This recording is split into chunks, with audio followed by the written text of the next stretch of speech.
जय श्री राम दोस्तों, आज के ब्लॉग में आपका बहुत बहुत स्वागत है। आज है हमारे डेली ब्लॉग्स का 300 भाई साहब 300 ब्लॉग कंप्लीट हो गए हमारे फाइनली, हमारे डेली ब्लॉग चैलेंज के, जो कि हम डेली कंटिन्यूसली जॉब के साथ कर रहे हैं। मज़े आ गया भाई। 300 ब्लॉग्स का मतलब है कि हमारे 10 महीने कंप्लीट हो गए, अब 2 महीने और बचे हैं। ओहो, now we are very close to finishing line और बहुत अच्छा लग रहा है भाई।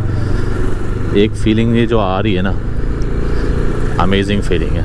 हाँ, यहाँ कदम कदम पर लाखों हसीना है, हम मगर ये दिल का तोहफा देने उसे आए हैं, वो लड़की जो सबसे अलग है। गाइज़, एक चीज़ मैंने नोटिस करी है इस दौरान, जब से हमने ये चैलेंज अपने लिए रखा है और एक फाउंडेशन हमने अपने लिए बना दी है और उसी के कार्यरत हम काम कर रहे हैं, तो कुछ ऐसी फीलिंग्स ही है कि ऐसी चीज़ें होती है ना, जैसे आपको पता है कि मुझे वो किसी भी हालत में कंप्लीट करना है, वो चैलेंज, वो टास्क जो भी आपने अपने लिए सेट करा है, चाहे वो 1 साल का हो, चाहे वो 1 महीने का हो, 3 महीने का हो या 5 साल का हो, जितना भी हो, वो जो टाइम पीरियड होता है ना, उसमें आपका जो कंसंट्रेशन लेवल होता है ना, वो उसी के ऊपर बहुत ज़्यादा कंसंट्रेट होता है। तो उस वजह से होता है क्या है, कुछ चीज़ें आप उसको नज़रअंदाज कर लेते हो, हल्के में ले लेते हो, या कुछ भी हो सकता है, मतलब बहुत सारी चीज़ें हो सकती है। उस कारण से आपका जो एक कहते हैं स्ट्रेस लेवल थोड़ा सा बढ़ जाता है, क्योंकि आपका ध्यान एक ही चीज़ पे रहता है, आप औरों पे ध्यान नहीं दे पाते हो और चीज़ों में थोड़ी सी चीज़ें ख़राब होने लग जाती हैं। तो वो कहीं ना कहीं होता है, और कहीं ना कहीं अगर देखें तो एक गुस्सैलापन आ जाता है। ये मैंने बॉडी बिल्डिंग के दौरान भी देखा है, जो लोग बॉडी बिल्डिंग करते हैं ना, उनके अंदर भी ये चीज़ आती है, जो वो कंटिन्यूसली एक ही चीज़ पे लगे रहते और एक रिज़ल्ट ओरिएंटेड चीज़ के ऊपर रहते हैं कि हाँ, मेरे को इसके बाद ये रिज़ल्ट मिलेगा, मुझे ये काम करना है। तो उसके प्रति वो इतने पागल टाइप के हो जाते हैं ना, उसकी वजह से वो और चीज़ों को भूल जाते हैं, बिल्कुल भी सोशल नहीं रहते हैं। खाने पीने का इतना ध्यान रखना, कई चीज़ों से मतलब उनका रिश्ता नाता टूट जाता है, एटलीस्ट उस टाइम पीरियड के लिए। तो मैंने फ़ील किया है अपनी इस जर्नी के दौरान भी, कुछ चीज़ें ऐसी हो रही हैं जो नहीं होनी चाहिए, लेकिन क्या करें, अब टारगेट सेट किया है भाई, तो कुछ कुर्बानियाँ तो देनी पड़ेंगी। बहुत पुरानी कहावत है, कुछ पाने के लिए कुछ खोना पड़ता है, तो ये कहावत हमारे ऊपर बिल्कुल सटीक बैठती है। आगे वही वाली स्कूटी जा रही है जो भैया ने ली है ना, TVS जुपिटर। इसकी कनेक्टिंग टेल लाइट और फ्रंट लाइट काफ़ी अच्छी लग रही है। आई थिंक LED में है मेरे ख्याल से, हाँ इसको LED ही बोलते हैं, LED में है, तो ये बड़ी सही लगती है। जैसे TVS की एक वो नहीं आई थी iQube इलेक्ट्रिक वाली, लगभग वैसी है, तो थोड़ी अच्छी लगती है। TVS भी कैसे स्मार्टली खेलती है यार एक चीज़ के साथ, मैंने नोटिस किया है।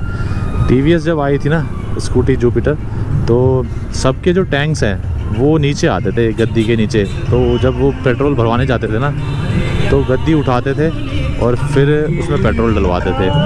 लेकिन जुपिटर आई, जुपिटर का भी स्टार्टिंग में वैसे ही था, लेकिन उन्होंने धीरे धीरे अपना डिज़ाइन चेंज किया और उनको डिक्की खोलने की ज़रूरत नहीं पड़ी। हालांकि टैंक पीछे ही था, लेकिन मतलब पीछे से ही आराम से डाल सकते थे आप। वैसे ही उन्होंने एंटॉर्क में भी किया, वैसे ही उन्होंने जुपिटर में भी किया, और फिर उनके बाद धीरे धीरे कॉपी करने लगे। एक्टिवा वाले भी सब ने कॉपी करना शुरू करा उनको कि गद्दी खोलने की ज़रूरत नहीं है भाई, आप आराम से पेट्रोल पीछे से ही डलवा लो। एक क्या बोलते हैं उसको, ढक्कन सा लगवा दिया, जैसे जुपिटर ने लगवाया था TVS ने। और उसके बाद फिर TVS ने दोबारा खेल दिया जुपिटर में, ख़ास करके उन्होंने जो टैंक मतलब पेट्रोल डलाने का जो ढक्कन है ना, वो अब पीछे से हटाकर आगे दे दिया है, यहाँ पर इस साइड में दे दिया। कहीं आपने देखा होगा नई वाली स्कूटी जो आ रही है उसमें आपको दिख जाएगा, वो फिर से खेल गई और बड़ा सही, मतलब एक अच्छी जगह पे दे दिया। जैसे बाइकों में होता है भाई, आगे ही होता है, उस तरीके से दे दिया। अब आपको स्कूटी से उतरने की भी ज़रूरत नहीं है। जुपिटर को जो सबसे ज़्यादा टक्कर देती है ना, वो होंडा की एक्टिवा देती है, और अच्छी भी है वैसे, चलाने में मैंने चलाई भी है, काफ़ी अच्छी स्कूटी है। लेकिन वो कहीं ना कहीं जो एक फ़ीचर्स वगैरह होते हैं ना, उसमें मार खा जाती है। जब वो फ़ीचर्स देती है तो वो और ज़्यादा महंगी हो जाती है, और उसके बावजूद भी वो उतनी अट्रैक्टिव लगती नहीं है। वो अभी भी वही अपना पुराना वाला जो डिज़ाइन है वही घसीटे जा रहे हैं। आई थिंक एक्टिवा को भी इस पे काम करना चाहिए, एक बेहतर इम्पैक्टफुल डिज़ाइन बनाना चाहिए अपनी स्कूटी के लिए आने वाले 1-2 सालों में एटलीस्ट।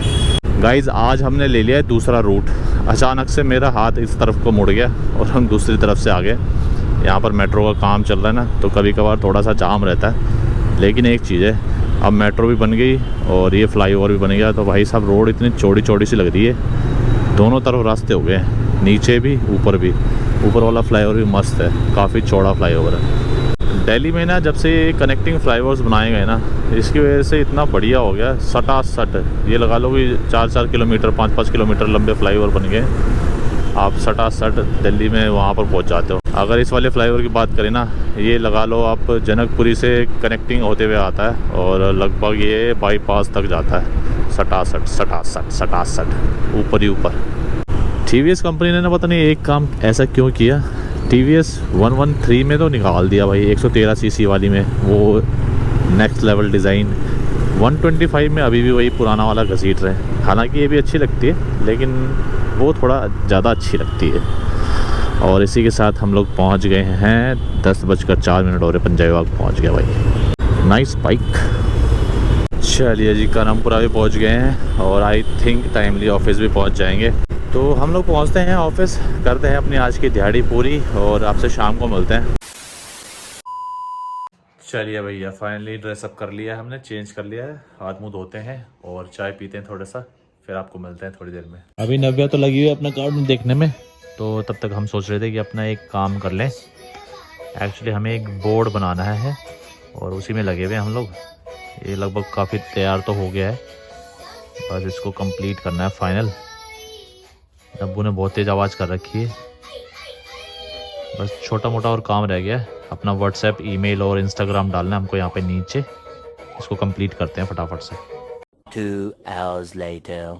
चलिए दोस्तों फाइनली खाना भी हो गया है, हमारा डिनर अपना हो गया है और लगभग 11:30 बज गए। और अपनी वीडियो भी मैंने एडिट कर ली है, जो कल आएगी रात को लगभग 7 बजे के आसपास, जो हमने अपना टाइम सेट किया हुआ है उस टाइम पे आएगी।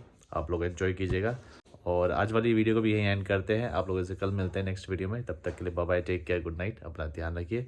हमारे चैनल को थोड़ा सा सपोर्ट कीजिए, प्यार कीजिए। Bye bye, take care.